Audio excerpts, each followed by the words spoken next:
tumato siya guys, nako i-share. Kaya ka mag-affiliate ka na sa TikTok. Makahalin, malinan po ka ng minagmay, basta silang ka ng post. Nakabantay manggod ko, kay, dili mo dito ko hilig mag-post dito sa kuan, sa TikTok, mag ka ng share, ana, o ka ng unsa, tapos sige na ako ka ng magtanaw mga TikTok ng mga kanang nag-post, o ng mga affiliate tips ba. Tapos, matingan na lang ko kay pag mag-post ko, tapos na i-link, naka-add link sa imong product, kay, malinan man, pero kung consistent lang jud ka, siguro mas dako jud ang halin, ano. So mo to siya, siguro karon kanang mga next year na siguro. Mga next year na ako magkanang sugod og kanang ano, post. Actually, naman ko yung mga ano po, napo ko yung mga gina-order nga gusto ko na ako i-advertise or i-baligya ana ba para kasi hindi ganahan ang mga viewers ana. So next year na ako mag-usap kay tapulan man ko mag-edit tapulan, pero mo to ginaano na ko nga masuksok na ko siya sa akong timeshare bisibisihon.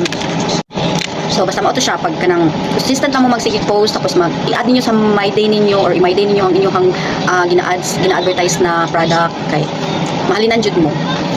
Mag-ano ra ko, by the end of this month i-post na ako ang katungkuan, ang halin kung halin for the whole month of December. So i-share lang nako kay na-amaze ra pud ko.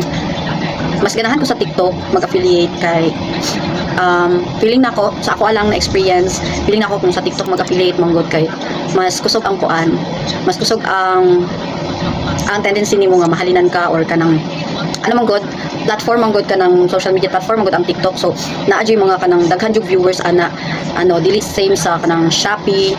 Naa sa Shopee pero kailangan nimo siya i-post sa Facebook ana god. What if gamay lang kag followers sa Facebook ana, so gamay lang viewers ana. Pero sa TikTok man god kay pwede siya makuan, pwede siya makita sa tanan bisag dili followers, bisag dili kanang bisag followers lang ana.